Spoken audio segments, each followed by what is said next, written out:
The views expressed and the opinions given by the individual host and their guests do not necessarily reflect those of Para X, its affiliates, or its sponsors.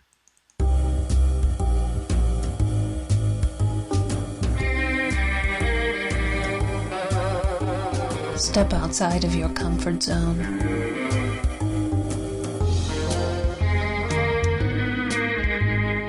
See the world with a whole new perspective.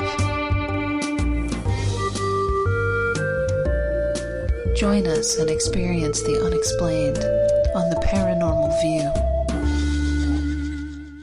And welcome everybody right here to the Paranormal View on the Para X Radio Network. I want to thank everyone for being with us tonight. Those here in the chat room and those listening from around the world. We appreciate each and every one. Tonight we've got a great guest with us, and we have with us tonight Barbara Duncan.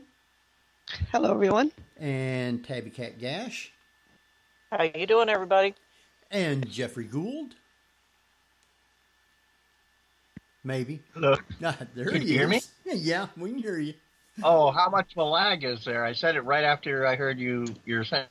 Oh, a little bit, you might say. So great. All right. Well, we done missed a few minutes, not many tonight, but we had problems getting connected. Wouldn't let me connect, but now we're on. Hopefully, there we go. We got it now. People in the chat room, yeah, people in the chat room can hear us. So, all right, hit that tape button. Oh, it's being taped. Okay. Yes, sir. I'm sure it is. I was taping to start with, so some of the beginning part beforehand I'll have to cut out, but it's being taped. So with that, though, we got a great guest lined up for tonight. And Jeff, why don't you introduce our guest? Yes, well, our guest is the founder of the group Paranormal Inc. Our returning guest is paranormal investigator, multiple book author, and filmmaker Rich Newman. So welcome back, Rich. Hey, thanks for having me, guys. No problem. Sorry about not being able to get on, but that happens ever so often.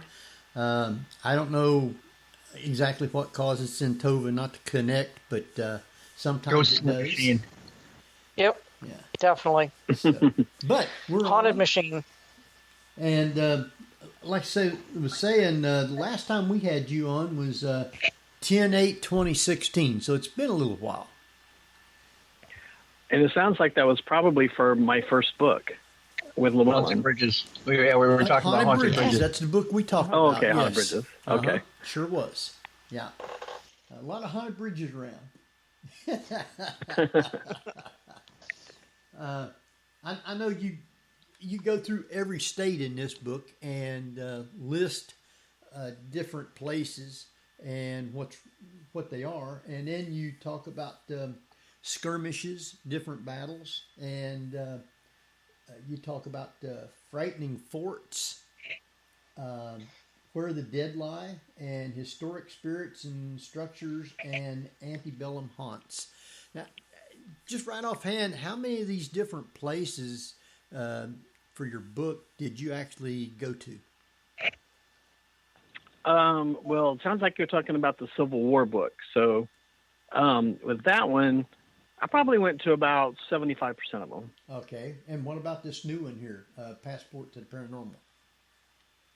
That one I've been to probably more like 90%, because the way that book sort of came about was the very first book that I ever wrote for Llewellyn was called the Ghost Hunter's Field Guide.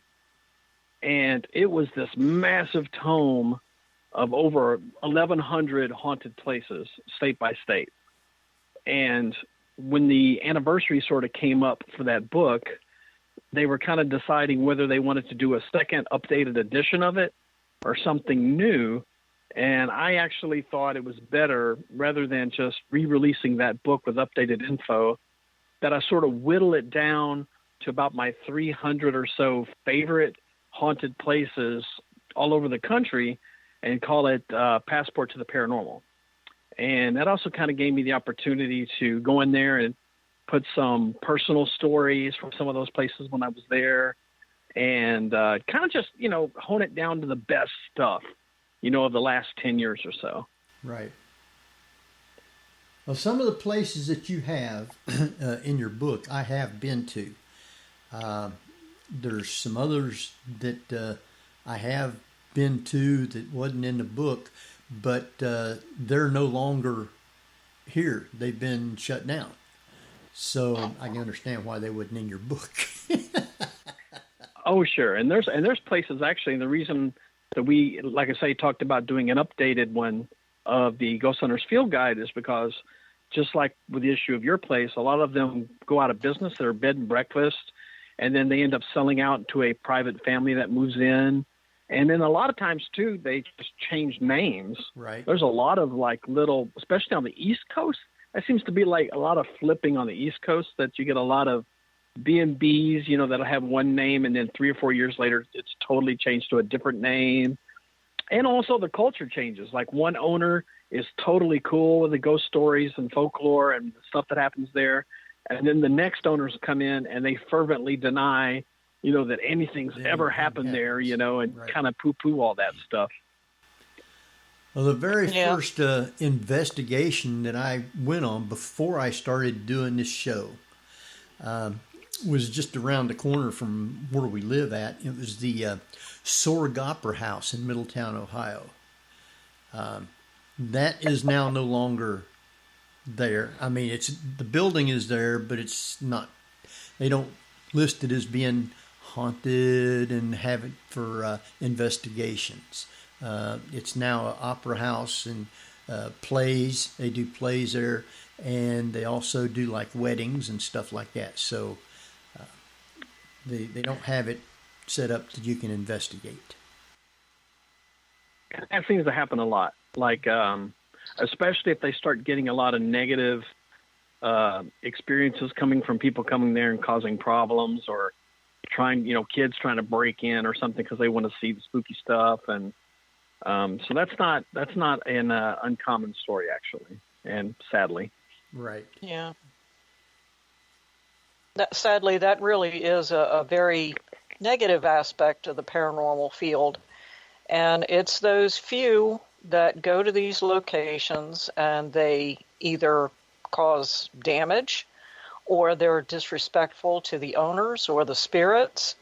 And the next thing you know, all of the paranormal community gets a bad rap just for a handful of people that just don't know how to behave themselves. It's a shame.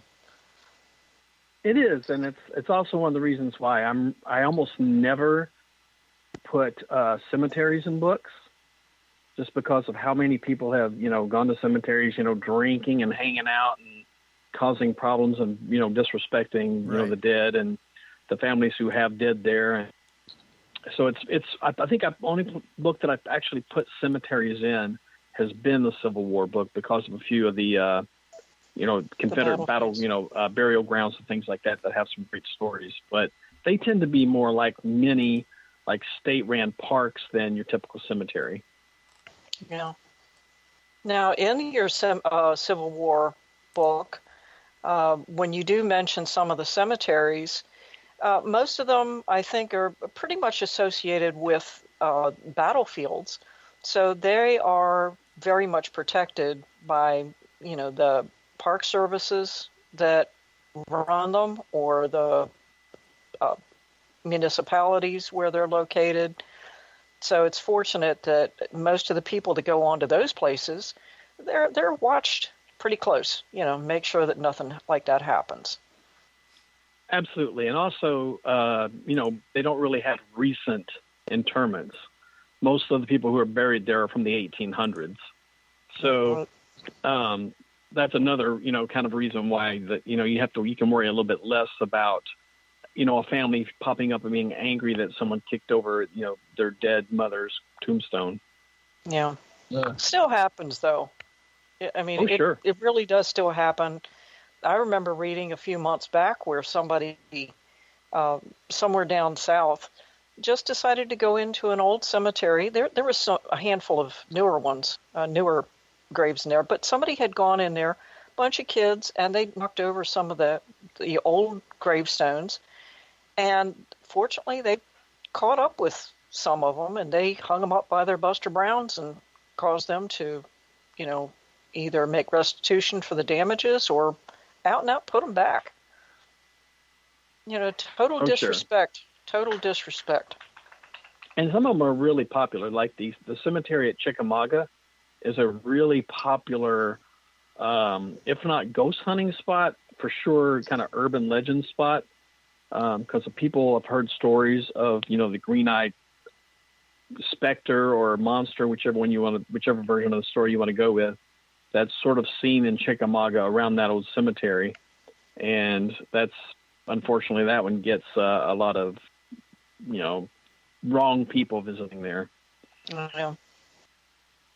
Well, now, are there any other cemeteries that you're aware of that have any other critters or creatures associated with it other than just ghosts? I mean, you refer to this green person or green being in Chickamauga. Any other cemeteries that have got any other critters besides spooks in there? I can't think of one offhand that has to do with the Civil War, but we actually have one close to us here in Memphis, Tennessee, in a little town called Atoka, and it's called the Atoka Cemetery, but it's used to be listed in the local, like the television networks and stuff. They would do like an article every Halloween, area about what the 10 most haunted places around Memphis are, and it would always end up on those lists.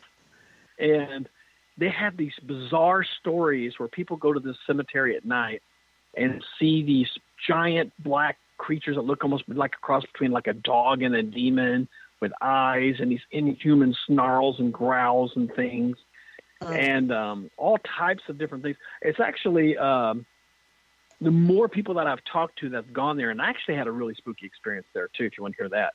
But sure. The more that I talk to people who go there, people are kind of convinced that this particular cemetery is kind of like a portal, kind of a haunting, where it's rather than actually being physical ghosts running around or anything or creatures, it's almost like you're just hearing and kind of viewing through to the other side. Oh, okay. So what happened to you? We actually went out there to do an article back when Paranormal Inc., when we had our active website. We would post little articles around Halloween too about local spots. And we went out there and it was just me and another guy. And we had permission to be in the cemetery, of course. Always get permission to go to these places, people, because I've seen that backfire so many times. But we had permission to be there. And we were kind of out there with our video cameras doing the typical ghost hunting thing. And a cop had actually pulled over a driver on the road adjacent to the cemetery. So we decided, even though we have permission to be here, I'd rather not spend 20 minutes explaining to the cop what we're doing. So let's just be quiet for a minute while the cop gives that ticket out. And while we were sitting there quiet, this bizarre, strange sound came from all around us. And it almost sounded like a generator ramping up. It kind of went like, and it just went to this ungodly loud roar sound. And me and the guy, his name was Mike, we looked at each other like, what the hell is this, And, of course, we were excited to go back and listen to the audio recorder, and it's not there. You can hear us talking. You can hear us react to it, and you can even hear the cop, who is a good 75 feet away from us, giving out the ticket. But this giant sound that filled both of our ears to the point that it sounded like a monster was around us is not on the audio at all. Wow. What do you think would cause that where the audio wouldn't have picked it up? I think it kind of supports that idea of the portal, because I think there's a little bit to be said about sometimes when we see or hear ghostly things, or we'll just say paranormal things, it does seem to be sort of psychically connected rather than physically connected to us. That's why I think sometimes you have someone who'll see a full-bodied apparition and literally two other people looking in the same spot don't see anything. It's almost more like a psychic impression or something. But it was strange. It was nice to have another guy sitting on the tailgate right beside me with his video camera in his hand too. And we both, kind of looked at each other with those wide eyes like, what the heck is this sound, So it would have been weird if only one of us had heard it. Yeah. Validation is the best. Validation. Wow. So, why do you think there are so many hotels and inns around the country that have activity or ghosts? Well, I mean, I always say that the best ghost stories are always attached to great history. And I don't think that a lot of serious ghost hunters out there can be serious ghost hunters unless they also have kind of a love of history and stories about history. They kind of just go hand in hand. And old hotels, historic hotels, have so much history in them. I mean, we think now of all the people who go to, say, hotels to consummate their weddings. They go to hotels to celebrate big events in their life. They go to hotels to commit suicide when they're in despair. These things have been happening at hotels since day one. I mean, you go back to the oldest stories of the coolest Old West boarding house, and there's suicide stories, murders, people mad gambling, the women or guys cheating on each other and having fights, and just all that kind of like high energy history is all trapped in these old hotels. And I just think that when you have that much history in a place, it's going to come out. Yeah, I can see that. Right? Yeah. I think it's the same way with theaters.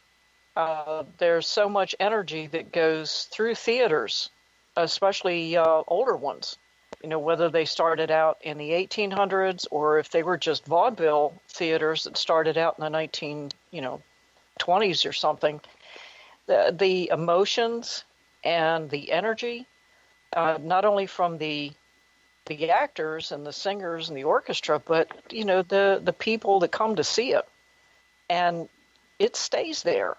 And you can, for some of us, we can actually physically feel it when we go into these places. It doesn't really leave. That's true. And I also think that theaters are a lot of times, especially during some of the harder moments in our country's history, are moments when people could get away and have some fun and enjoy life. And, in the afterlife, they kind of want to go back to that kind of thing. We have a fantastic theater here in town that's haunted called the Orpheum. I don't know if you've heard of the Orpheum Theater in Memphis, but it's this fantastic circa 1800s hotel. I mean, it's been rebuilt a few times over the years because of fires and whatnot, but it has this great story of a ghost girl named Mary and she's so popular that she has her own seat in the theater that they don't allow anyone else to sit in. Oh. So no matter what the show is, no matter how big the performer, that seat will be empty for Mary. Oh, that's nice. That's great. I have seen that on people's shows, and I can't remember if the Ghost Hunters did it or one of those groups did that theater, and they was talking about that. Yeah, it's a really popular place for, especially the I actually used to appear on shows for like Discovery and Travel Channel. When they would come to the Orpheum, they would call me and say, "Hey, you want to come out and talk to the ghost people for us?" And we'd be like, "Okay." Oh, that's pretty interesting. Yeah. Is there any one particular either hotel or bed and breakfast that you have gone to that has really made an impression on you, or if you've had a really fantastic experience with? Oh man, so many. I have to say, like, for the last 3.5 years before, we're talking world before COVID here, I was working with Fuji TV from Japan, and they have a show called Nandakor Mystery that they travel to weird, haunted, spooky, paranormal spots all over the world, and then they feature them on this show in Japan. And I worked with those guys mostly in the States. We did, I think, something like 30 episodes or so here in the States. And then I went to Ireland and England with them too for a couple spots.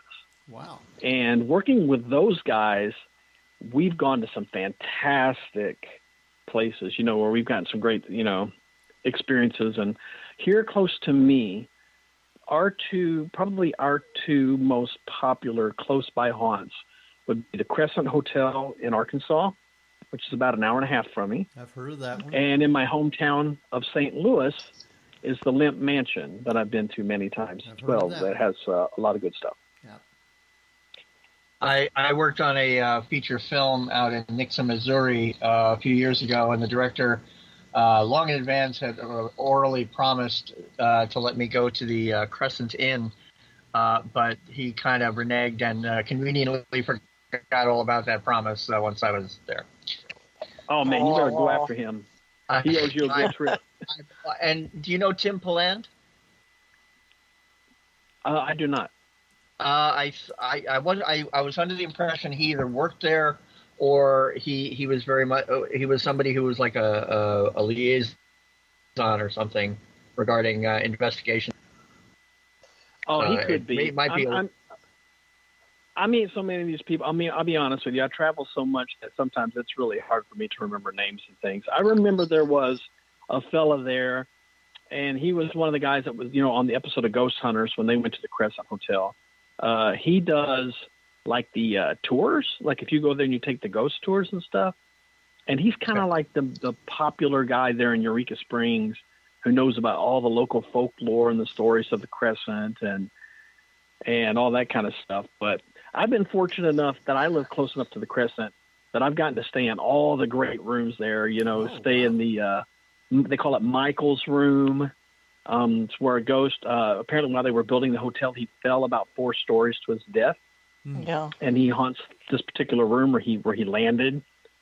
And then there's another room that they call Theodora's room that's known for a nurse named Theodora who worked and lived at the hotel when it was actually a fraudulent hospital for treating people with cancer. And it was actually a grifter named Doc Baker who pretended he had cures for cancers using the local spring water. And people would come there and pay, just thousands of dollars, which was a lot back then, to get well, and would end up dying. And they would sneak their bodies out during the night and tell everyone else, oh, they got better and they left, And yeah. Wow. And we don't need any validation about that. What's that? We don't need to actually meet them and have validation or anything. No, yeah. Exactly. Well, they ended up actually getting him for mail fraud. They could, they could never quite pin him for the fake cancer stuff, but because he was promoting fake cures in the water through the mail, they indicted him with mail fraud and hauled him off to Kansas City and threw him in prison. Cool. Jeez, no different than that. Did he at least go to a haunted prison? I don't know. It would be worth seeing, though. Have you ever been to the Stanley Hotel? I did. I got to stay in 217. Really? I did. It was a great night too. It was. I went there with the Japanese crew for Fuji TV, of course, because that's any of these hauntings that are sort of known all over the world in America are the ones that they always want to go to. So that was really great that I got to tag out with them. So we did the Stanley and Queen Mary and Lizzie Borden, and if it's a big one that you probably just know the name of, we've probably been there. And at Stanley Hotel, I got to stay in room 217, but we were up about most of the night working on the show, which has a bizarre format, by the way, to show you the difference between American TV and Japanese TV. On their ghost show, what they do is they bring in a sort of up-and-coming actor or comedian from Japan, and they lie to them and say, hey, you're coming to, Colorado to do this beer festival. We're going to use you as the spokesman at this beer festival. And so they bring them all the way there. They stick them in a haunted room, and then we monitor and watch them from another room, and hilarity ensues. Oh, my God. Wow. Oh, Lord. Oh, I'm sure that would be hilarious for some, but not for the person that's in there. Well, now, if they're coming from Japan, do they speak English, or they the guests that they bring over only speak Japanese? Well, they usually only speak Japanese. Well, I and wonder it's pretty funny because the company that I actually work for is called GP USA and they're from LA, and they're sort of the American liaison company for Fuji TV. So the director and the talent, we'll call them, come from Japan, but everyone that's in the crew other than the director comes from LA, and they're usually Japanese Americans, and they speak Japanese and English. Wow. So I wonder if the one staying in the room hears something in Japanese, or they're talking to him in English. Well, I guess it depends on the ghost, because we're talking about American ghosts, so they're probably hearing them in English. But I don't know that any of them have ever actually heard words that they recognize. But I've definitely seen some terrified people in these rooms. Wow. But I can tell you an interesting thing about room 217 at the Stanley, if you want to hear it. Sure. Oh yeah. Yeah. Well, are you aware of the story about Stephen King there? Yeah. I know Stephen King was there. I don't know if I remember the story. Well, that's right. We got The Shining. Well, that's right. The Shining. According to King himself, he went there in the winter in the 70s, and there was somebody staying in the hotel. And him and Tabitha, his wife, were put into room 217. And he had a terrifying personal experience that he's never told anyone what it was. But it inspired him to write The Shining. So when I went there, we had been working for most of the night watching the fella, we'll call him the sucker, sleeping in the other room, who was experiencing spooky stuff himself. So by the time I got to room 217, it was about 1 a.m. And I pretty much killed everything and just crawled into bed with to sleep. And I think I'd probably been asleep about 20 minutes, and I was startled awake, and I heard a female laughing. And as soon as my brain registered what I was hearing, and I snapped awake, it went away. So I said, okay. And so I went back to sleep. And then about 2 hours later, we're hitting about 3:30 now, I wake up again, and this time the laughing kind of kept going, and I noticed that my bathroom light was on. So I get up out of the bed, and I cross the room, and of course you know what's going through my head from The Shining. Yeah. The infamous bathroom and the woman in the tub. Mm-hmm. And I'm thinking to myself, if I open this door and I see what was in The Shining in that tub, I am out of here, man. But I open up the door, and something has taken my toothbrush and thrown it in the floor. Wow. That was about kind of anticlimactic. So I put my toothbrush back, turn the light off, go back to bed.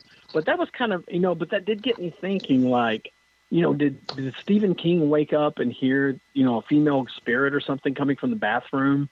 And then he went in there and he did see something. I didn't, but maybe he did. And I could see how that would make The Shining. Well, maybe perhaps his wife didn't like the fact that she thought there was another female in the room and said, all right, let's get out of here. Could be. I'd probably be doing that if something ever happened to me in one of them places. Oh, no, you wouldn't, Henry. You'd be sitting there saying, all right, who in the hell's in the bathroom messing with my stuff? I think it would be cool to go visit there. That was one of the things on a list of places that I really wanted to go to.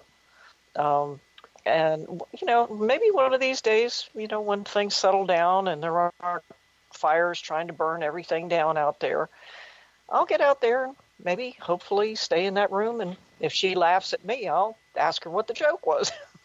Wow.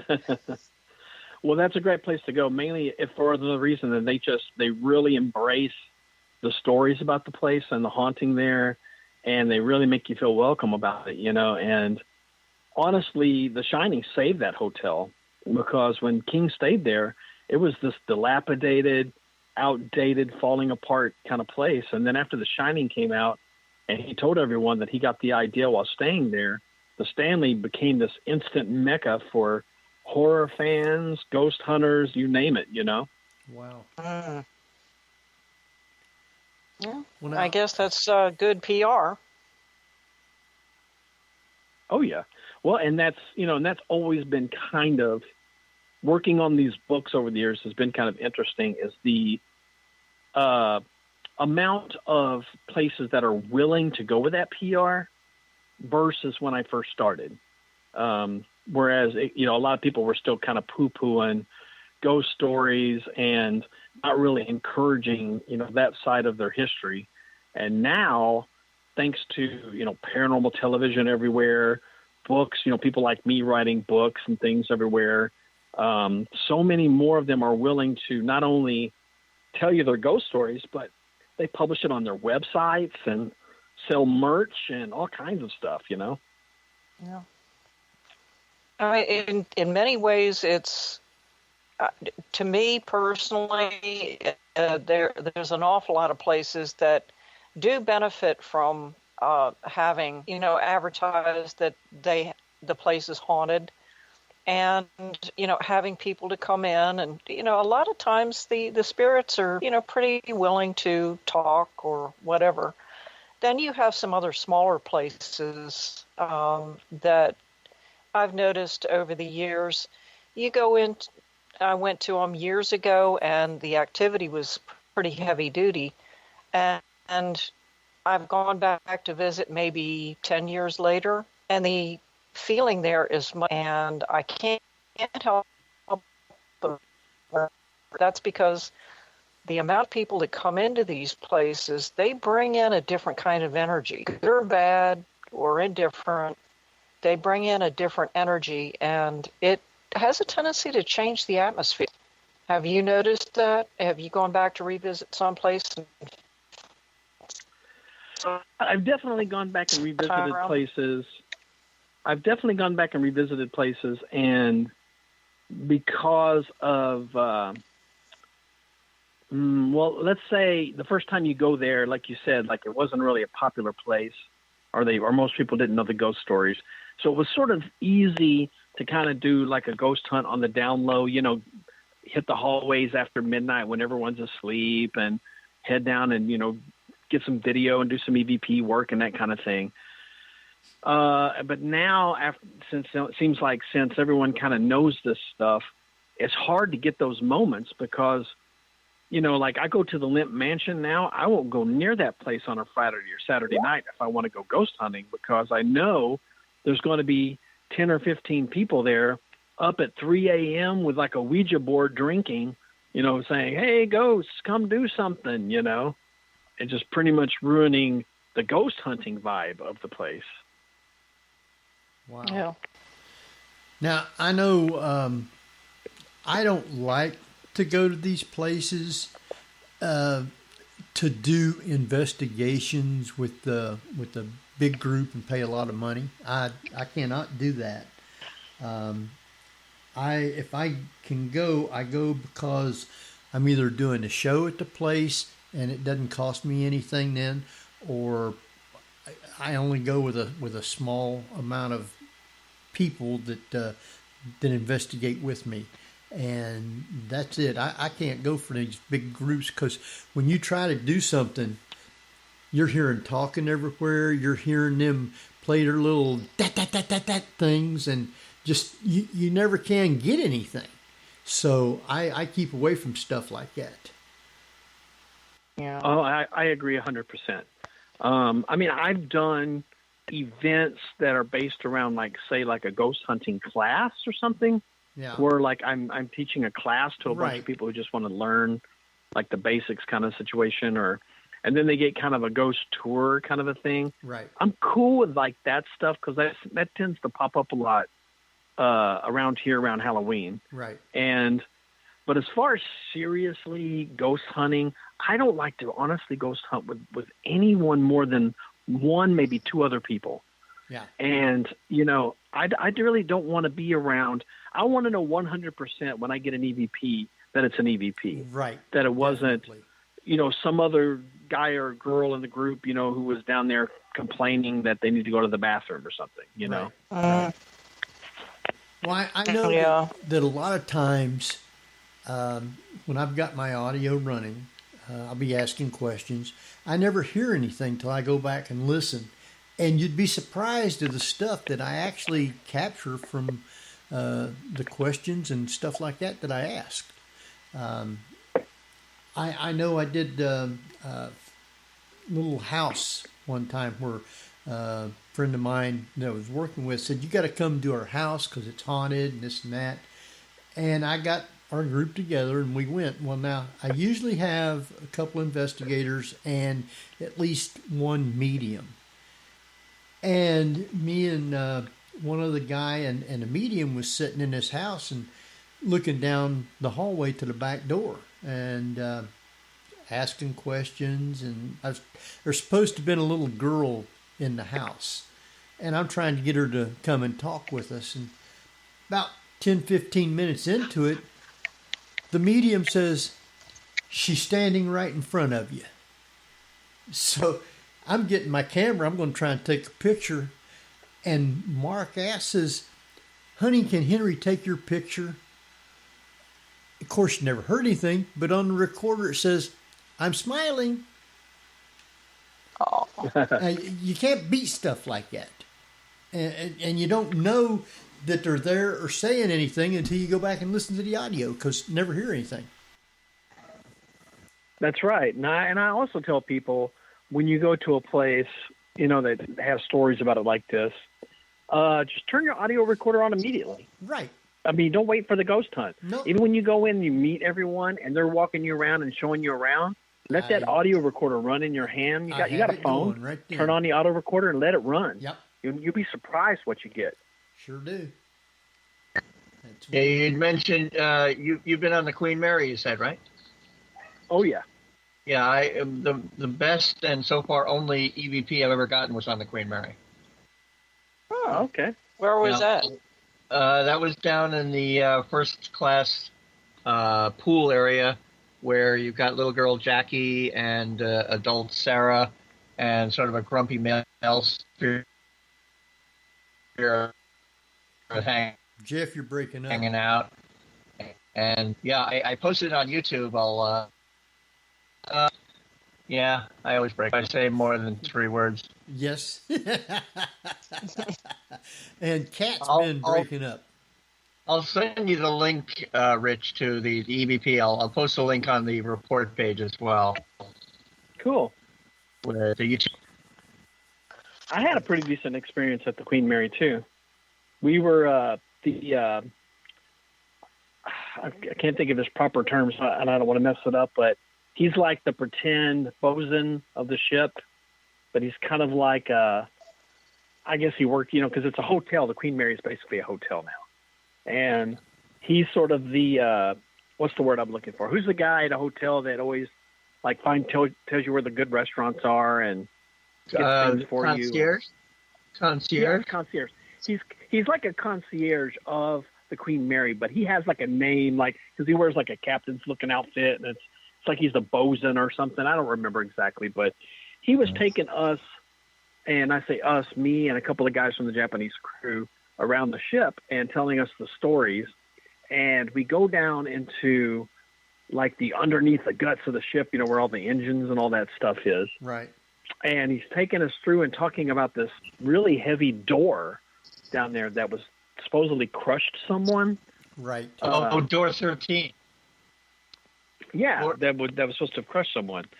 And he's telling us about it, and as he's telling us the story, and we're running the camera filming him, the temperature drops like 20 degrees. Wow. I mean, it felt like someone opened up an icebox behind us. Wow. And and I have to tell you, every single time that something spooky happens while shooting with the Japanese folks, they get really frightened quickly. They take ghosts very seriously. And as soon as anything starts happening, they will instantly kind of go pale and their eyes will get really wide and they kind of start looking as a way to leave. And as soon as the code hit us, the director kind of looked at me with wide eyes and the camera guy, and then we hear somebody, it sounds like footsteps of someone running straight at us. You can hear this doop, doop, doop, doop, doop, doop, doop, doop, doop. And then it was gone. And it was just like someone had just like charged us while we were standing there. Wow. Now, could you hear that, or you only caught it on the recorder? No, it was audio. We could hear it live. Wow. It was in real time. Wow. I mean, he was literally telling us about the door and the stories about the door. And I guess the Queen Mary had been used to transport troops at the end of the war or something like that, of World War II. He was telling us the Grey Ghost. Yeah, and he was telling us the stories of that. And then, like I said, all of a sudden the cold hit us. And then no sooner do we start looking at each other and like, do you feel that? And then here comes this toom, toom, toom, toom, toom, toom, toom, toom, toom. Something just like running at us. Wow. Well, taking into account it was World War II, and the ghost of the ship crew member suddenly saw Japanese people on board his ship. Oh dear. Yeah, you're right. Yeah, that could be a trigger of the whole thing. That's right. Wow. Yeah. Trigger object. Yeah, they had painted, when they were doing troop transports, they painted the ship gray, which is why they called it the Grey Ghost. That's right, yeah. Wow. Now, I know, Barbara, you live in San Francisco, and she's been on the aircraft carrier. A couple times, right? Oh, a lot more than a couple. Oh, really? Yeah, he was this Hornet. Yeah. Which one? The Hornet. Okay. Yeah. The only EVP I was ever to catch there was one that said, "Can you hear me?" Wow. And that was from the birthings. Was you on like a tour or? No. I just you can go on the ship and just walk around. And that's what. And if you go in the weekdays, there's nobody there, so you can pretty much do your own ghost hunt. Wow. They don't stop you. So. Well, that would be interesting. I know the Hornet was in a few battles, and it got tore up a little bit, didn't it? I believe so. It was also transporting prisoners of war. And, of course, it also picked up the very first Apollo mission. So. Right. The capsule. Yeah. Yep. Interesting. Oh, yeah. Lots of stuff happening on there. A couple of fires, I think. Wow. I suppose it's decommissioned now and just used for tours. It's a museum. Yeah. Okay. Yeah. Wow. LA or San Francisco? Where? In Alameda. It's in Alameda.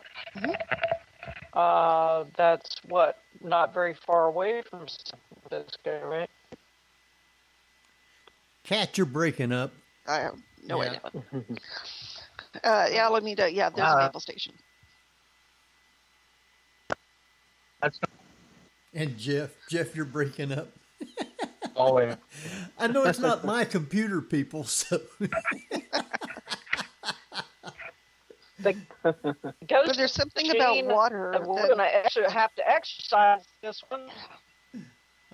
There's something about water that I think carries a lot of energy that keeps some of these ships haunted for a very long time. Yeah. It could be. That's one of those theories, where they talk about certain types of rock formations associated around areas of water being sort of like a conduit for trapping, especially a lot of residual type things. So you could be correct on that, for sure. Wow. Have you ever had any experiences with aircraft, Rich?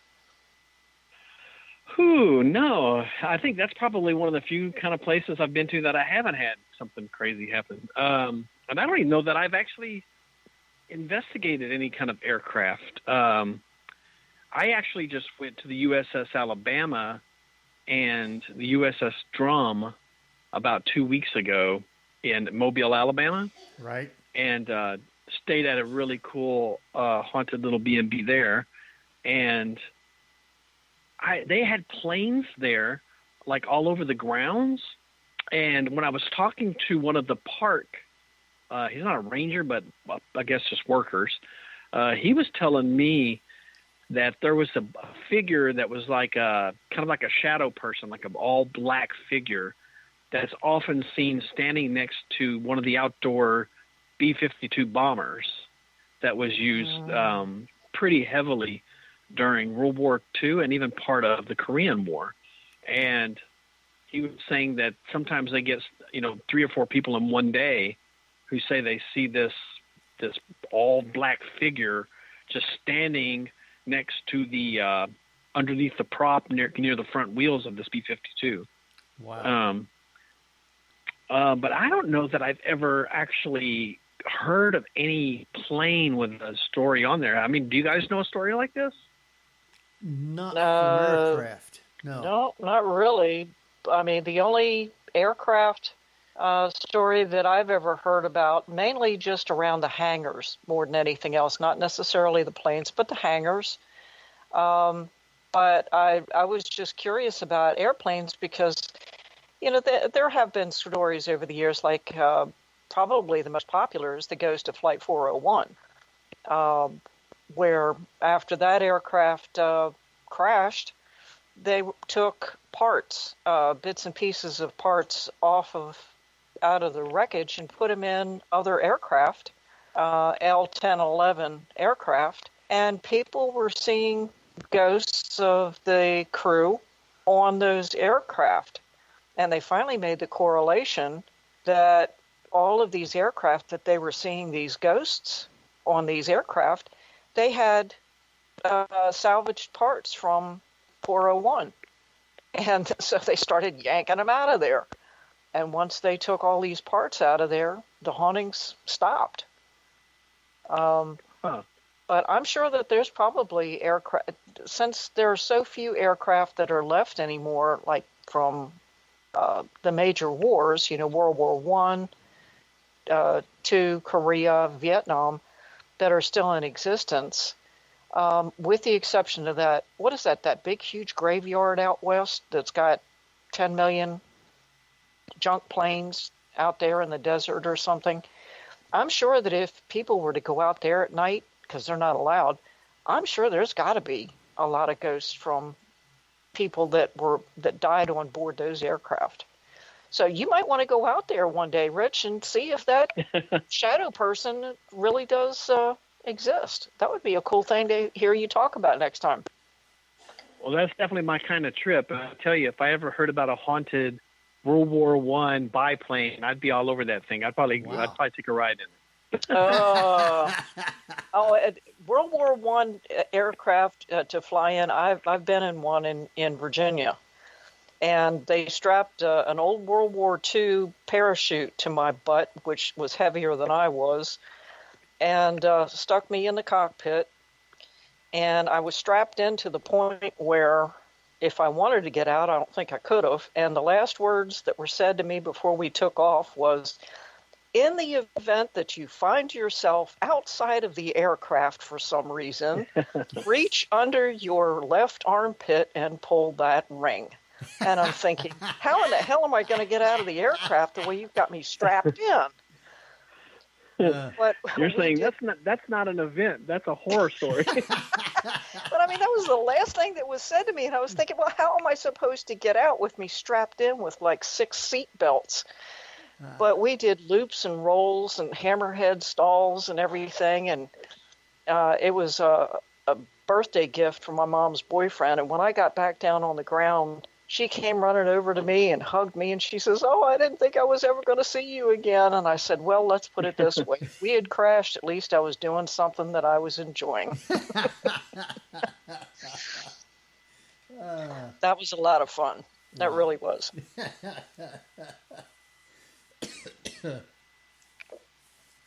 So, Jeff, you still with us, or did you get bumped off? Yeah, probably.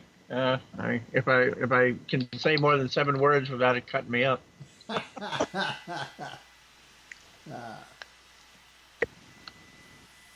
Yeah, like I was saying, I tend to get better EVPs and things that happen if I'm just in a small group.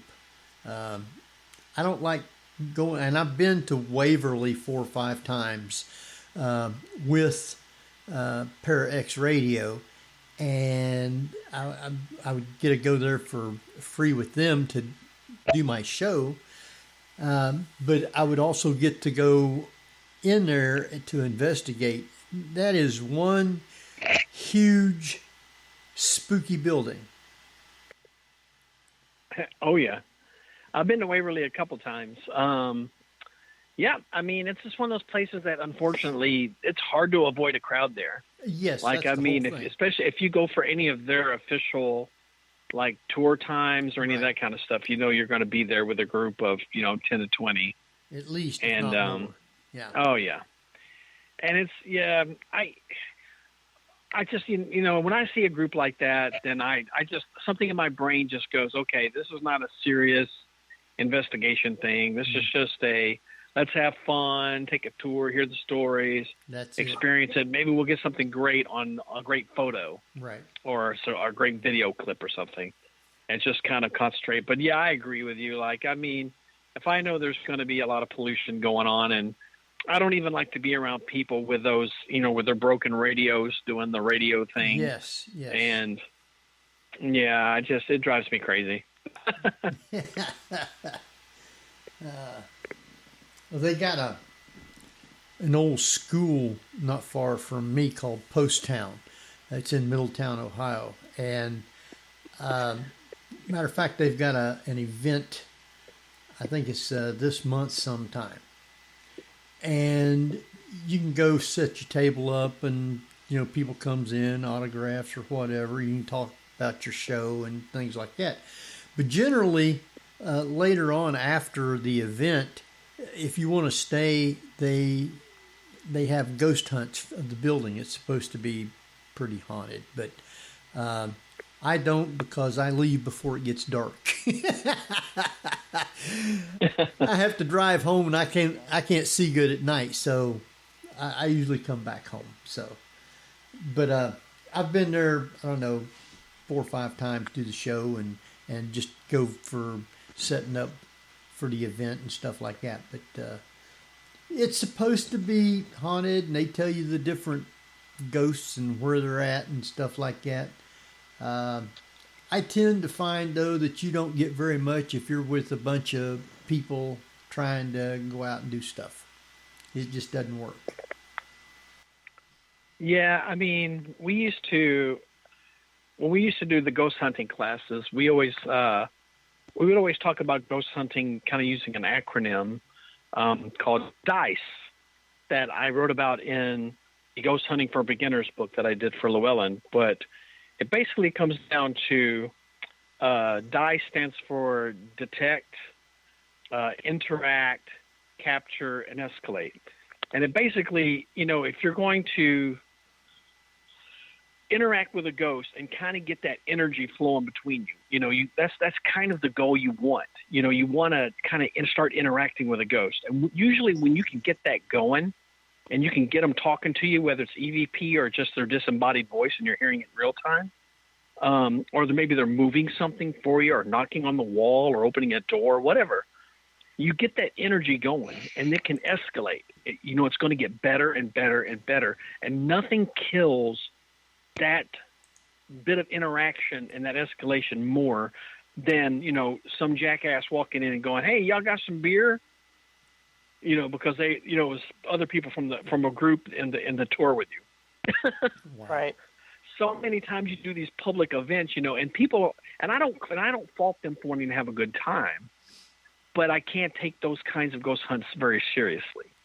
I mean, when everyone's walking around with coolers of beer and everyone's in groups of 4 and 5 and they're, hanging out and talking, and they're talking to each other so much, they never hear a disembodied voice anyway. They're too busy talking themselves. That's it. So, yeah, I'm not that guy that's going to poo-poo that kind of event or anything. but something in my brain just automatically goes, okay, this is not me getting to ghost hunt. This is just everyone wanting to have a good time, so I'll just do that too. Yeah. Yeah. That's the way it goes. All right, I think we're going to take us a quick break. I know we missed a few minutes at the start of the show, but we're going to go ahead and take our break, and then it'll be about 6-7 minutes, something like that. Remember, your mic will be live, and I'm going to let Jeff. You still with us? Yep. Okay. You want to take us out for a quick break? Exactly. You're listening to the Paranormal View on para-x.com with hosts Henry Foister, Ceiling Cat Barbara Duncan, Tabby Cat Gash, and myself, Jeffrey Gould, with our guest author and filmmaker, Rich Newman. So stay tuned for more of the Paranormal View after the break. Para-X Radio, programming for the open mind. And welcome back, everybody, right here to the Paranormal View on the Para-X Radio Network. I want to thank everyone for being with us tonight. Those in the chat room and those listening from around the world, we appreciate each and every one of you. Tonight we have with us Barbara Duncan. Hello, everyone. And we got Tabby Cat Gash. Hi, everybody. And Jeffrey Gould. Hello, hello. All right. And we want to welcome back our guest tonight. Who is our guest, Jeff? Still Rich Newman. Still? Oh.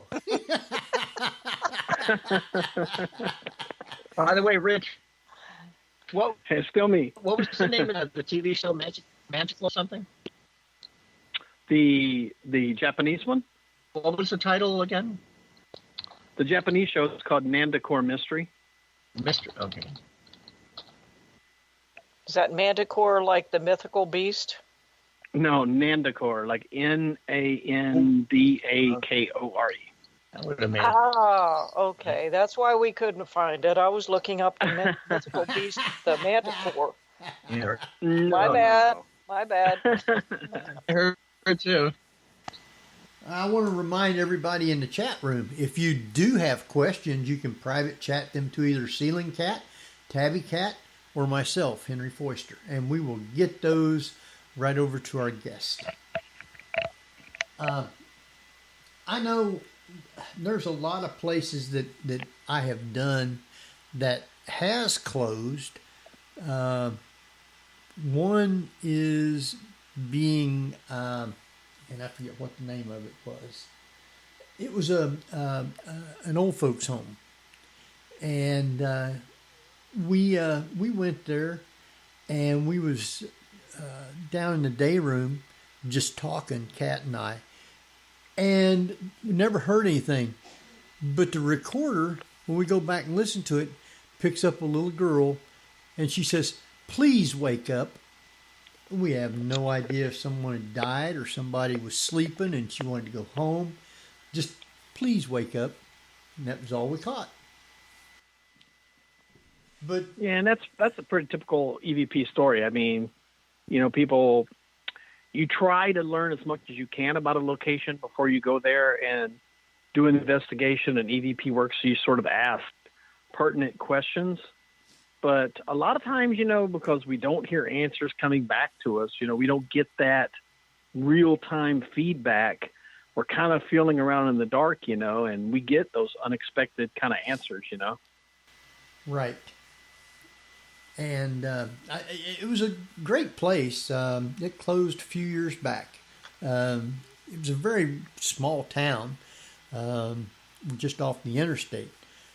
And I guess it had been closed. When the people closed it, they packed up, walked out, left everything. All the records, all the equipment, everything was right there in the building. They just left it.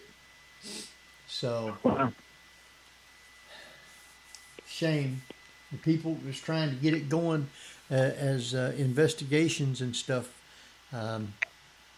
wasn't doing the greatest. I mean, they was doing some business, but it wasn't enough to actually pay for it and keep it going. So they ended up selling. And it's kind of hard for a old folks home to capitalize on a haunted reputation. Right. Not like a hotel or a restaurant or a living museum or something that can sort of do tours and such, it's kind of more difficult in that particular situation. But I've definitely seen, my fair share of places closed down. One of my favorite B&Bs of all time was here in Tennessee, called Magnolia Manor in Bolivar, Tennessee. And it was just this great antebellum home turned into a B&B, super active. We used to do Halloween events there every year. We used to have just great investigation. I even featured it. I shot a documentary called Ghosts of War, where we went to haunted places associated with the Civil War. This was prior to writing the book, Ghosts of the Civil War. And this was just one of my favorite places. And unfortunately, the owner of the house, B&B, she got to Alzheimer's, and her family struggled with that for a while, and they ended up having to sell the property, and it's no longer a B&B. So I've seen that kind of stuff happen a lot. Wow. Now, I have been up on one of the hills back behind Little Round Top, and they had one of them towers up on top of the hill up there that you could climb up, and there wasn't no way I was going to be climbing no stairs like that. You're talking about Culp's Hill. Right, Culp's Hill. And I was there to the edge of the top, kind of, looking down through the wood line, and all of a sudden I hear this zing through the trees, and I caught this voice said, "Get down." I mean, it wasn't, it was caught on the recorder, and I thought that was pretty interesting because there wasn't anybody there, and it picked up a voice like they was telling you, they're shooting at you, get down. Well, I mean, and that's cool, man. I'm glad you got that. That's actually not too uncommon. I mean, when you start talking about battlefields, especially stuff like Gettysburg, usually your typical stories are audio events. People hear the sounds of gunfire, like the shouts of battle, maybe even like the crying of the wounded or the moans of the wounded kind of thing. Right. Or voices like doing battle, things like you heard, and happening around them. Those are usually the stories you get from battlefields, these sort of residual sounds that would have probably been happening, during the war. Whereas, when, I'm supposed to go to Gettysburg, at some point this fall, actually. And I love that area. My favorite battlefield spot, though, in the country for sure, and it's definitely, I've gotten some very dark EVPs there, is where the Battles of Stones River here in Tennessee is, right outside of Nashville. Right. They have an absolutely horrific spot there, where troops got caught in this gully. And then they thought, this is kind of clever. We'll stay in this gully and they'll never see us up on top as we kind of circle around. And what happened was, it was like, honestly, like shooting the fish in the pond kind of story. Right. The other side jumped up around them and just lit them up. And they were down in this hole, and something like, I don't want to get this number wrong, but it was definitely thousands died in this little ravine. And you go see it in person, you're thinking to yourself, 1,000+ people died in this hole, wow, like right here. And people just get, crazy stuff there. You get the definite battlefield sounds and the moans of pain and anger and the battle cries and all that. But they also get these sort of dark entities that a lot of people, especially up there, I know several paranormal groups up around Franklin, Tennessee, who say that they believe that these are actually non-human entities that are sort of feeding off of the sheer amount of death that kind of happened in that area. And they capture these really dark figures around that area, and these strange, almost hellish kind of sounds on audio and things like that. Wow. I just looked that up. That happened right after Christmas and all the way through New Year's. Man, that's a heck of a holiday for those people. I wouldn't have thought that at that period of time they would have been doing a whole lot of fighting, because it had to have been pretty damn cold. Yeah. So, and it's also something like 23,000 casualties. Yeah. At Stone River. Wow. And it's one of those that people don't talk about. You know what I mean? Because everyone kind of knows, the Gettysburg and Shiloh and some, the bigger battlefields. And Battle of Stones River, like you mentioned, was, close to the holidays. It had a lot of casualties. There's just a lot of interesting stories about that particular battle. And when you tour Franklin, Tennessee, there's a pair of really cool living museum haunted houses there too. One called the Carter House and one called Carnton Mansion. And man, they're just, you want to talk about, when you walk in a place and you just feel the history, like you feel like you're stepping back in time like that. I mean, you feel that there, Well, it's been a long time since I've been down in that area. I'm going to have to try and visit that area because I've been to a number of battlefields, mostly up around where I am in Maryland. But Stones River sounds like it's probably between that and what the other one was. What was the other one that was down there in that same area? Was it Shiloh in that? Well, yeah, Shiloh is south of there. That's down here. Shiloh's close to me. It's right down here in Middle Tennessee, outside Memphis. Yeah. All right. Yeah, and that's a pretty interesting battle too. And the house I was just talking about a minute ago, that was a B&B called Magnolia Manor, had a historical spot in that story because prior to the Battle of Shiloh, the three major Northern generals of the time that ended up in Shiloh, which was Grant, Sherman, and I think McPherson. Does that sound right? Yeah. Yeah. Ended up coming to Magnolia Manor, and even though the man who actually lived there, he was deployed to war with the Confederate Army, but his wife was there with her children, and she still hosted them and treated them like gentlemen and allowed them to stay there while they basically plotted the Battle of Shiloh.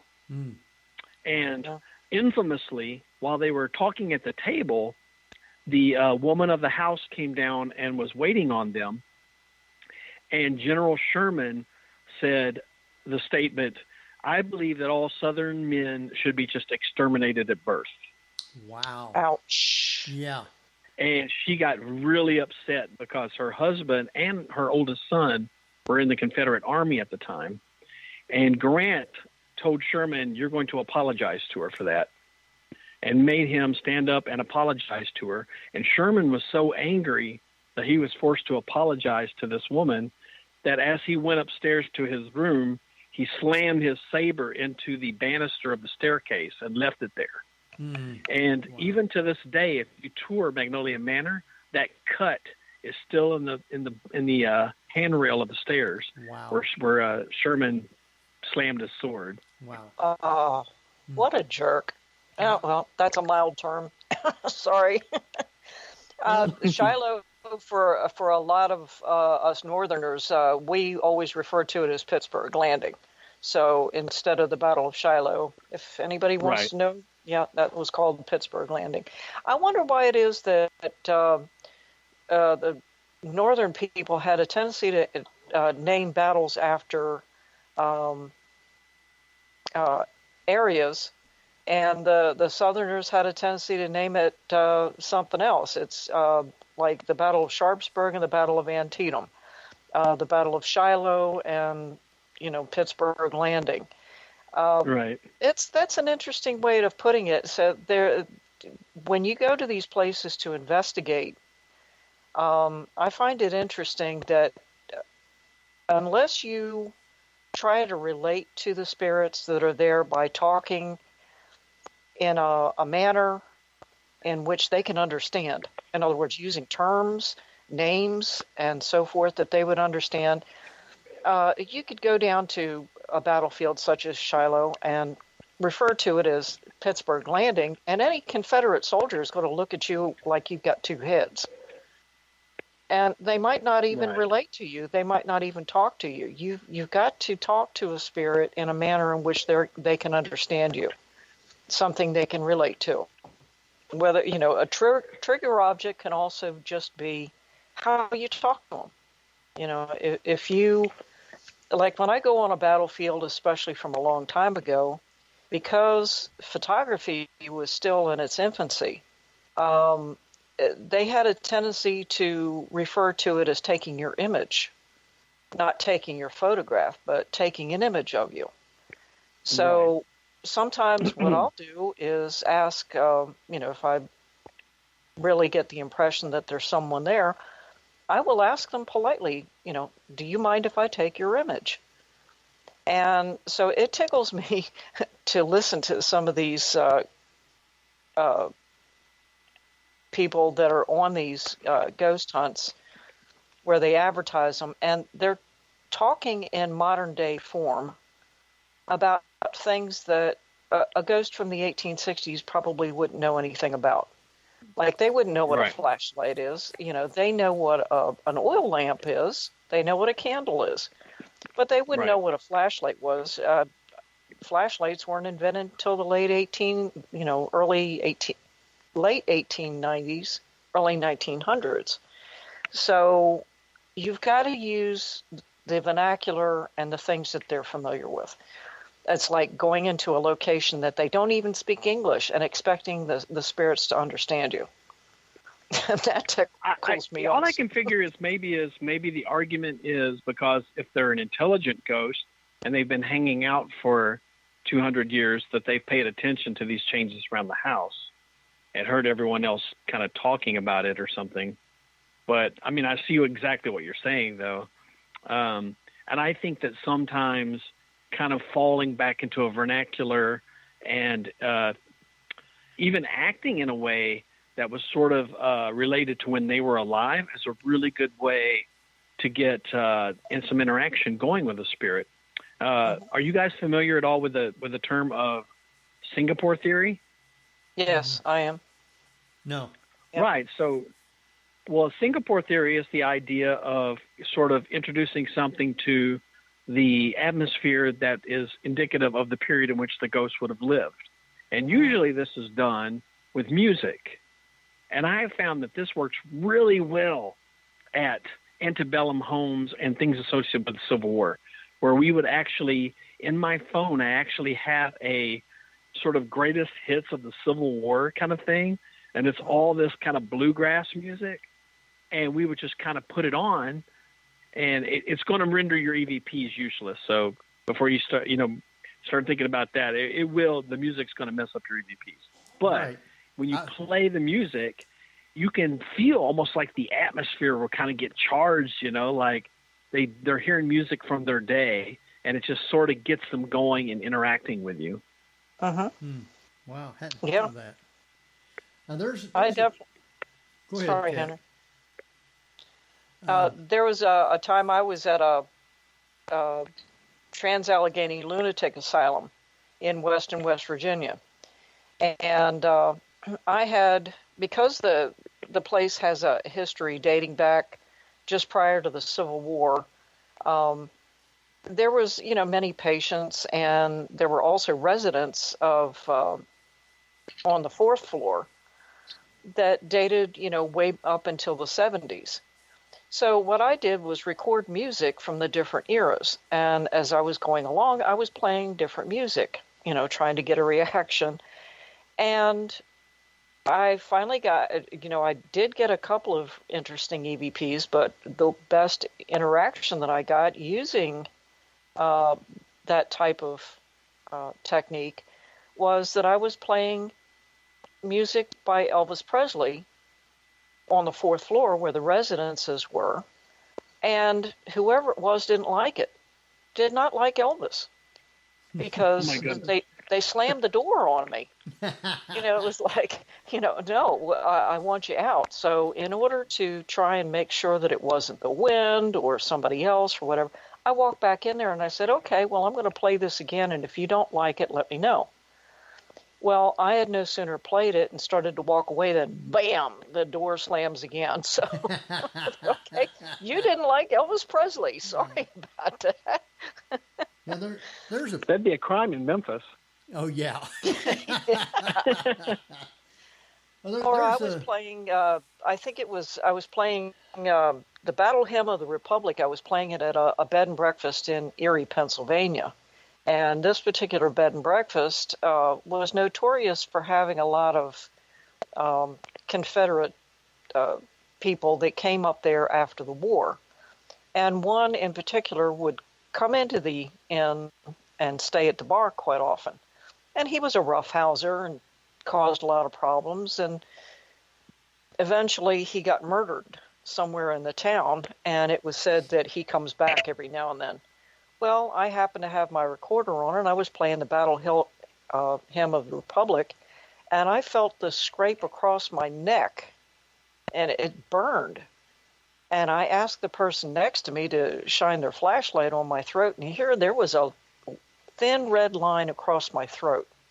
And I realized, okay, this person just did not like the fact that I was playing a Union song. Needless to say, I didn't play it anymore that night.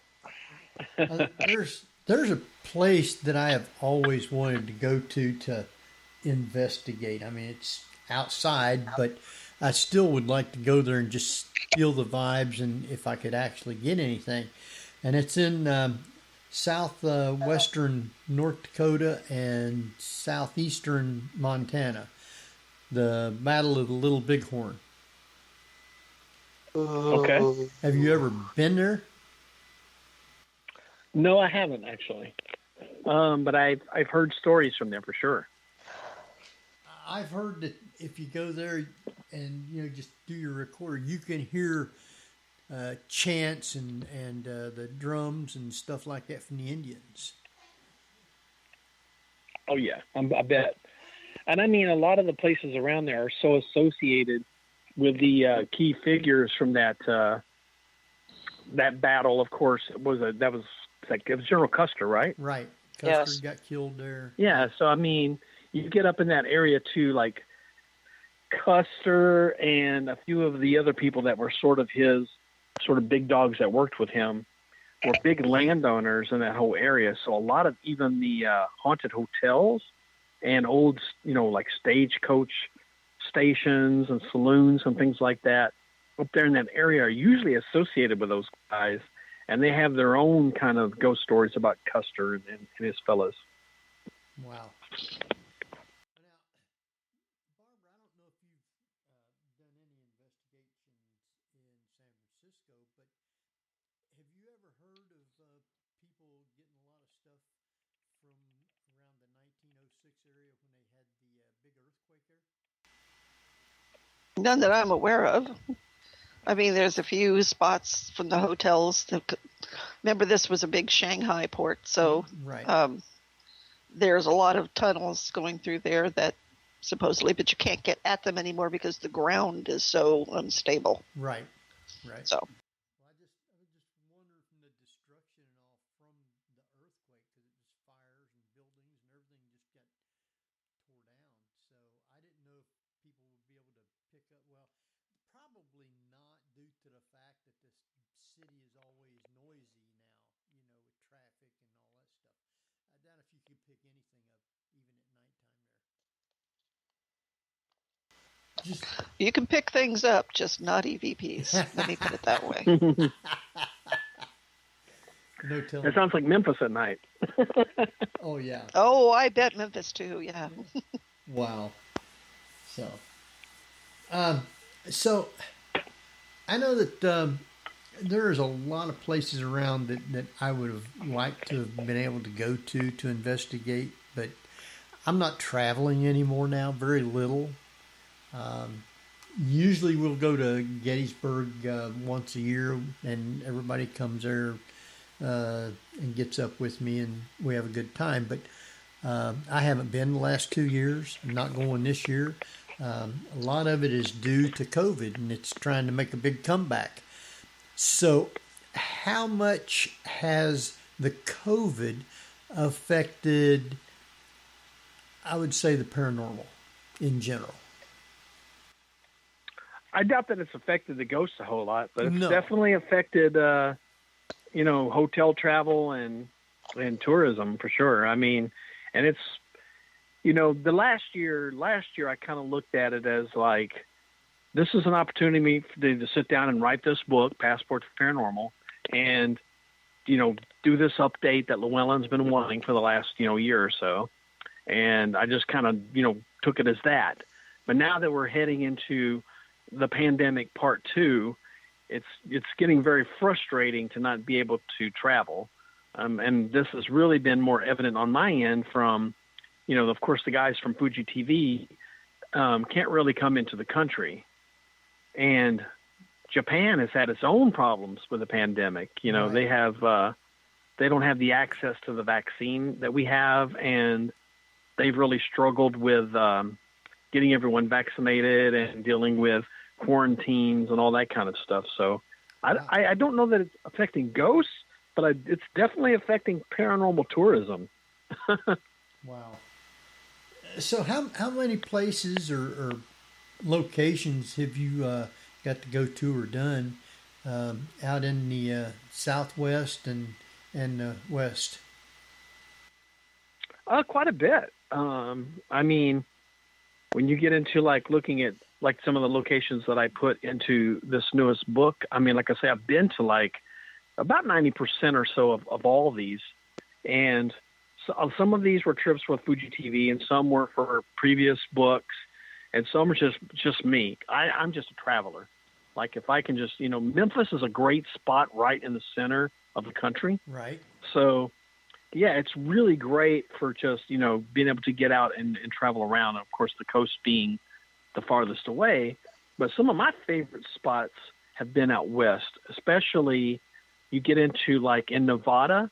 We went up to the Mitzpah Hotel, and we did stuff it's right up there by Area 51 too. It was really cool because it's in Tonopah, Nevada.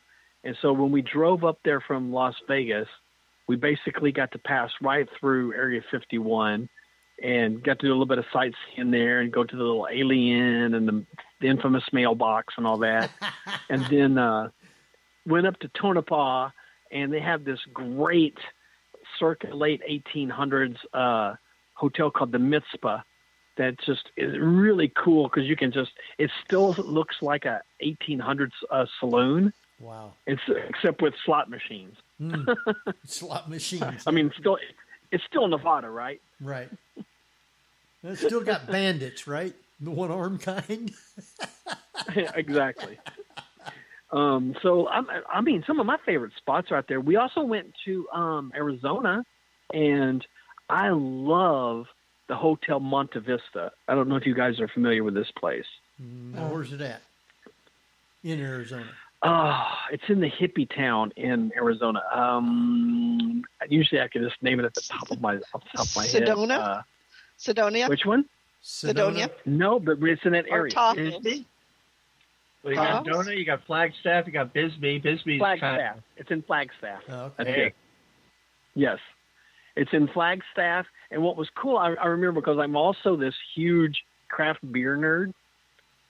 And so it was awesome because when we went there, we're at the Hotel Monte Vista and hearing all the cool stories about this place.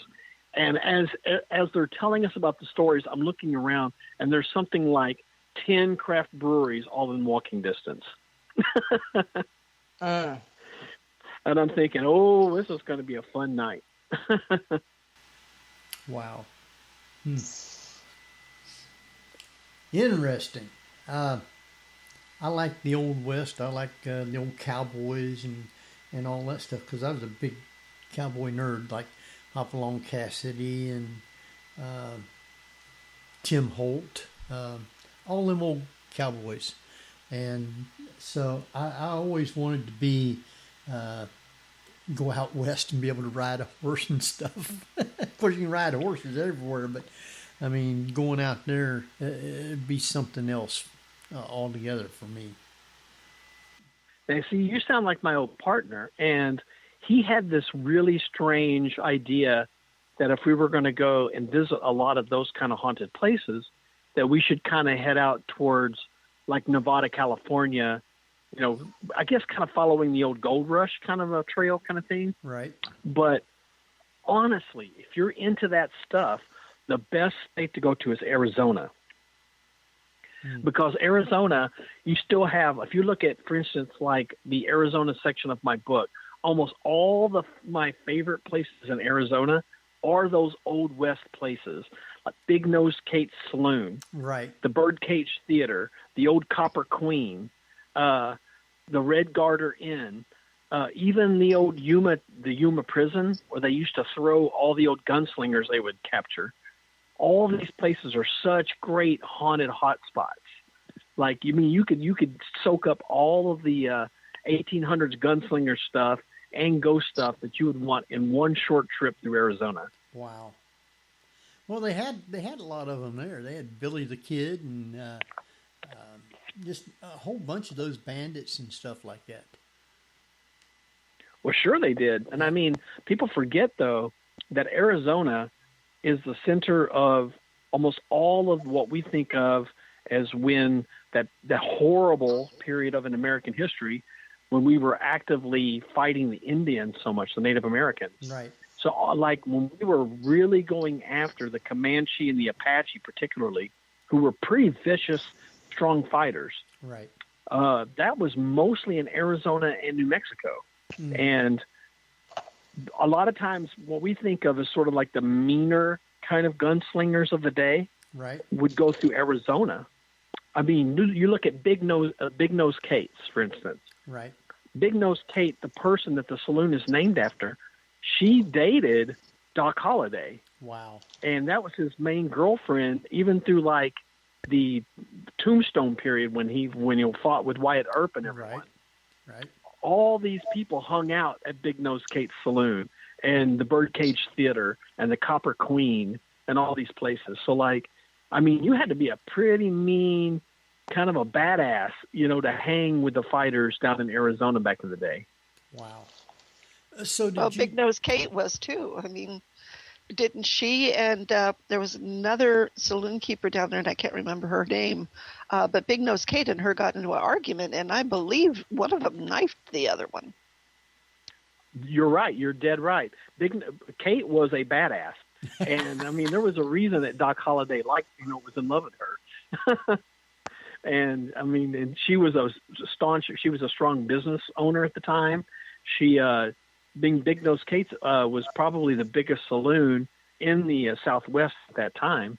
And Wyatt Earp invested in her, in her businesses and stuff. Even when Doc passed away, Wyatt Earp kept up with Big Nose Kate. And yeah, I mean, I think you just had to kind of be a tough person to live there. Yeah. Like, I mean, that was just a rough area. Isn't that where they had the gunfight at the OK Corral too? That's right. That was in Arizona. Yep. Yeah. Mm-hmm. And Wyatt Earp, let's see, didn't he go on after he was a lawman there and become a sports writer?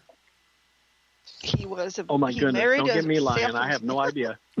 He married a San Francisco socialite, and he's buried in Colma. He converted to Judaism, and he's now buried in the Jewish cemetery in Colma, really? California. Wow, yep. I didn't know that. Huh. And he lived up into the, 25, 30s? Yeah, I'd have to look at this. I have to look at his tombstone to find out. I think so, because I know he was a sports writer. No, that was Bat Masterson. That was a sports writer. Bat Masterson. Yeah. But yeah, no, I think Wyatt Earp retired as a socialite in San Francisco. Wow, I didn't know that. Now you see, when I was growing up, I would hear a lot of these stories because my great grandfather, who lived to the ripe old age of 107. Wow. When I was very little, he was still around, and he was a character because he lost his left arm in an accident when he was 7 years old in 1895. Wow. And it was literally, he fell out of a tree and he broke it, and no one knew how to fix it, so they amputated it. Wow. So he went his whole life with only one arm, and he would wear these white button-up shirts that he would button up all the way to his neck.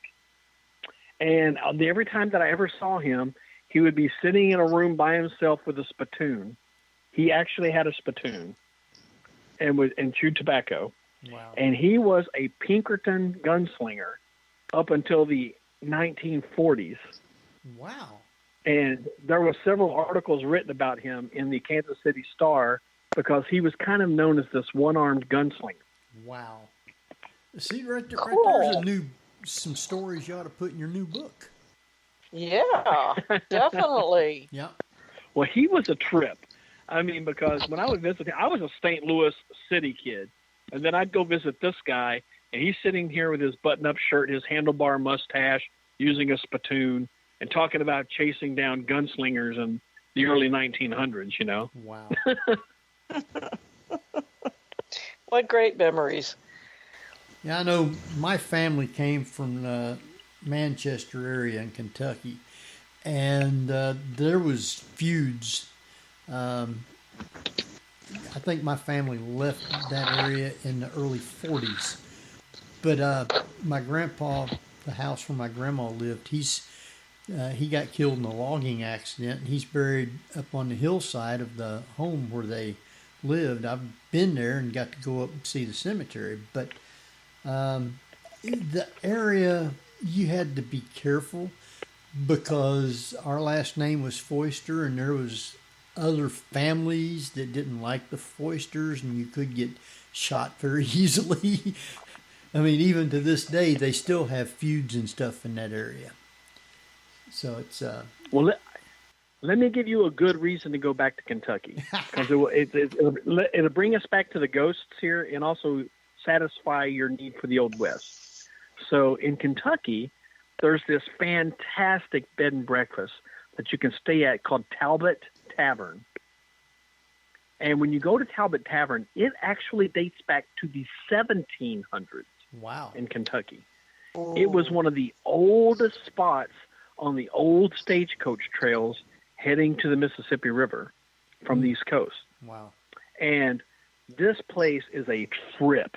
Now, during the 1800s, they actually credit the first person who ever saw a ghost in Talbot Tavern as none other than Jesse James. Really? Wow.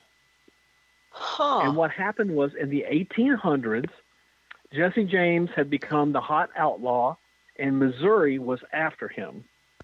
So he and his brother Frank ran over to Illinois and then cut down into Kentucky, and then decided they'd lay low at this tavern, Talbot Tavern, for a while. And Jesse James, when he would sleep, he would keep his gun laid across him in case anyone tried to catch him in his sleep. Wow. And according to the folks at Talbot Tavern, Jesse James woke up in the middle of the night and there was a strange figure standing at the foot of his bed. So he whipped out the gun and started just immediately shooting it. And the bullets went right through him and into the wall. And he went downstairs and told them about it. And they said, yeah, this place is haunted. And he was like, okay, then I'll remember that. Stayed there a few more nights. Man. But if you stay in the Jesse James room at Talbot Tavern, the holes from his bullets are still in the wall, right there for you to see. That's neat. And what town is this in? Bardstown, Kentucky. Oh, I know where Bardstown is. Yeah. Wow. That's down there close to Louisville. Yeah. Wow. That's interesting. I'll have to. What's the name of the inn? The Talbot Tavern. Talbott. Talbot Tavern. Yep. And Bardstown has a lot of interesting haunted space. Right next door to it was the local prison.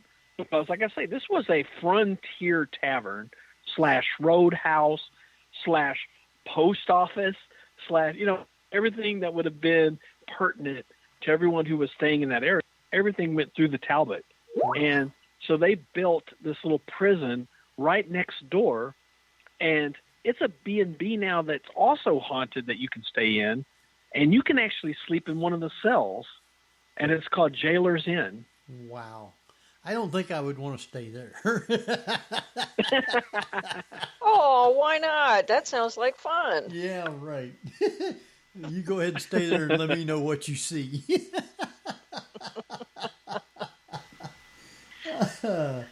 That's interesting.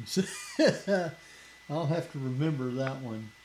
I know there's a lot of stories of Kentucky like that. We have a guy that comes on the show, and he's a writer and author, and he has all kinds of books with little short stories about tombstones and different things like that, and stories of how some of them died, and just really good little books. And he's due to be on again. I think it's next month sometime. But he's real interesting. But all his stuff is from around Kentucky there, and I thought that was real interesting. So I'll have to let him know about this place. He might want to go over there and write about it. He probably knows about it. He might. So, especially if he likes bourbon. That's also like the big bourbon area. Yeah, it is, right. Well, Tennessee, yeah. Kentucky bourbon, yeah. You get Kentucky bourbon. Yeah, it's down there close to, I guess just not too far from Lexington. That's right, yeah. It's south of Louisville, southwest of Lexington. Right, right.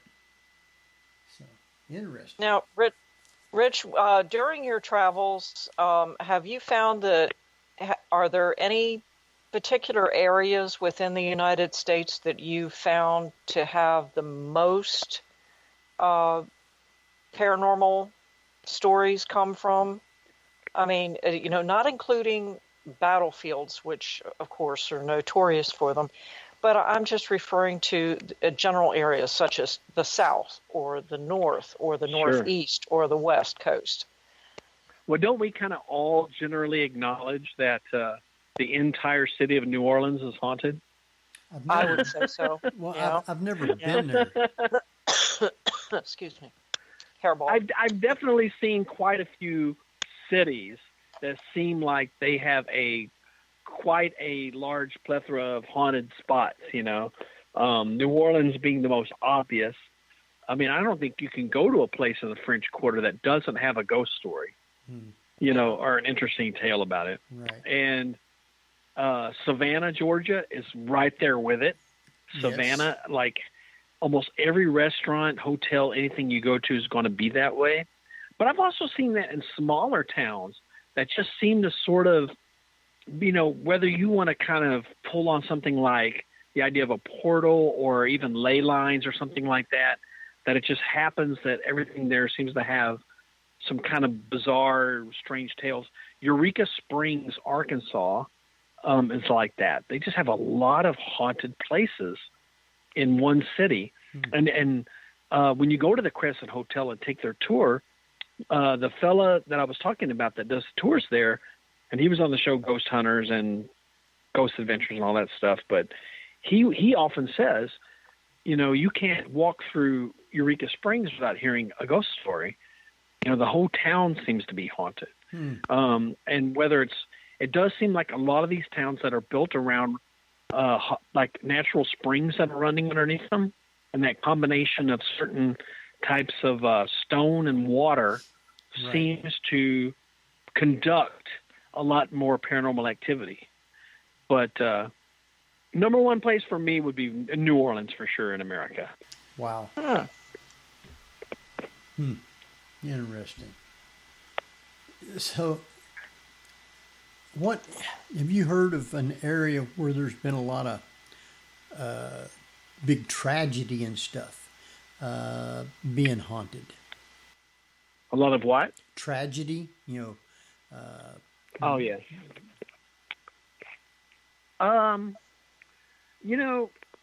It seems like, when you get up into like places in Chicago because of the Great Fire, right, back in the day, there seems to be a lot of places that their ghost stories revolve around that one event.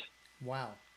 And you'll hear that quite a bit when you go up like to the Congress Hotel and a few other the key hot spots up there. You know, they'll talk a lot about the great fires that happened in Chicago back in the day. And it does seem like New Orleans, I mean, and to bring up a newer tragedy, I noticed for this newest book, when I went down and traveled, and I'm really close to Louisiana, so it's an easier trip. But, and some of my favorite haunted places in the country are in New Orleans, so I'm down there quite a bit. But I've started hearing a lot more stories about things that's happened post-Katrina. Right. A lot of the places, families who are devastated and lost loved ones, and places that really suffered a lot just since Katrina, they suddenly have these ghost stories. So for sure, I think they seem to be very isolated, you know, sort of events and activities. But for sure, areas have, you know, and I would be shocked if San Francisco did not have at least a cluster of older buildings and hotels and things that probably date back to that earthquake. And I ran into that in Anchorage, Alaska, too. The Anchorage Hotel and places around Anchorage remember the old earthquake from Alaska from the 1800s. Right. And a lot of their stories have to do with that. So, yeah. Wow. So I'm quite sure that there's so many places that you have not been to the biggest part of them. Oh, well, for sure. Yeah. I'm still trying to get to every place. I don't know what you guys, I mean, we do the best we can, right? We go to as many haunted places as we can. Right. Pretty much. Exactly. And yeah, I find a lot of private residence people, you know, ask me to go to or something where I have gotten quite a bit of stuff.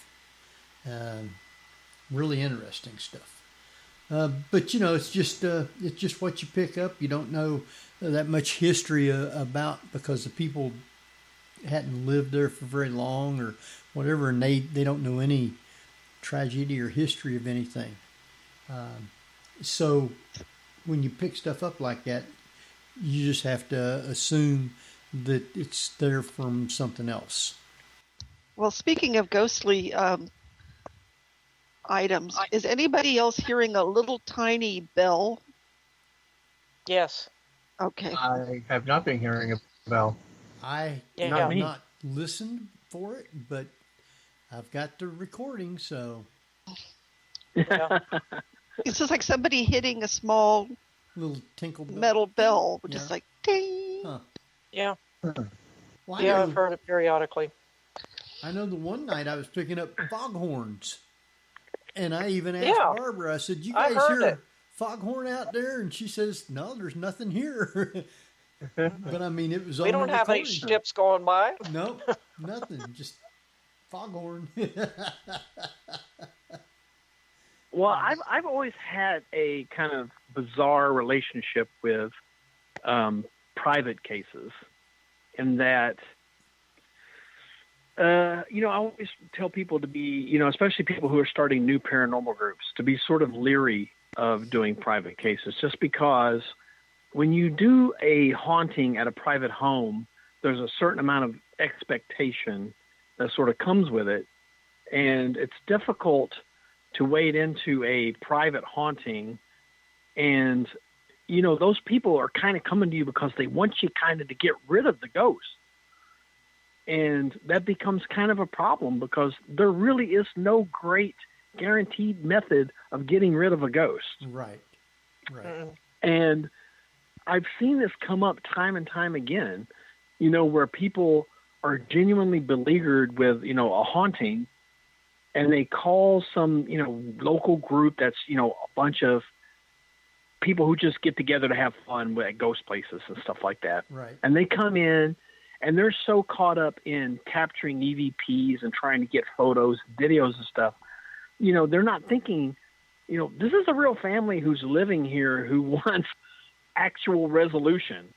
Yeah. You know, this isn't the Stanley Hotel. You're not going to leave tomorrow and go eat at Waffle House and go, man, that was cool. Okay, let's go home. You know,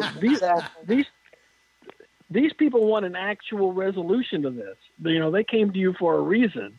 And, you have to kind of tread lightly in that territory. And, and I used to tell people up front, if it turns out you're really haunted, there's no guaranteed way to get rid of ghosts. Right. I mean, I can't make them leave. No. If the spirits themselves maybe came from a religious background, maybe you can get somebody out here and the act of a blessing maybe coaxes them into going on, kind of a thing. But beyond that, I really don't know a great method for getting rid of ghosts from a private residence. And time again, I have people say, what do you think about private cases? I'm like, I'll be honest with you, I avoid them. Yeah. I mean, I hate to say that, but I do.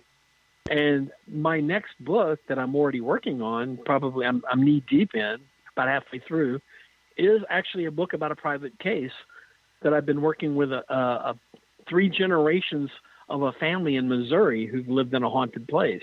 Wow. And that has been a hell of a trip working with these people and hearing their story. And so I just tell new paranormal groups to tread lightly with private cases, because it's not the same thing as, going to the Crescent and having a good night and getting some ghost stuff, and then you head home the next day. Right. You're gonna be getting into the lives of a real family who want resolution, and you got to stay there and be there for them. And if you're not prepared to do that, then you may want to skip on that private case. Our time has run right on by. I want you to give out how people can follow you and contact you or whatever, and then stay on till after we're off, and we'll thank you. Well, here in the next couple of days, my website will be up and fully running. It's Rich Newman US, and you can always find me. I have an author page on Llewellyn and Amazon, and that's pretty much the easiest way to keep up with it. All right. With that, I want to thank everybody for listening tonight. And real quick, who's our guest next week, Tabby? Next week, our guest is Jeff Mudgett, author of Bloodstains, the story of notorious serial killer H.H. Holmes, who is also Jeff's great-great-grandfather. See you next week. All right. With that, anything you guys got before we jump off? As it's 10 o'clock now. So we're going to go ahead and go. I want to thank everybody for listening tonight. And till then, this is Henry Foister. Jeffrey Gould. Barbara Duncan. Tabby Cat Cash. And we will see you next week at the same time. So good night, everybody. You've been listening to the Paranormal View on the ParaX Radio Network. Join us again next week at the same time for more of the Paranormal View.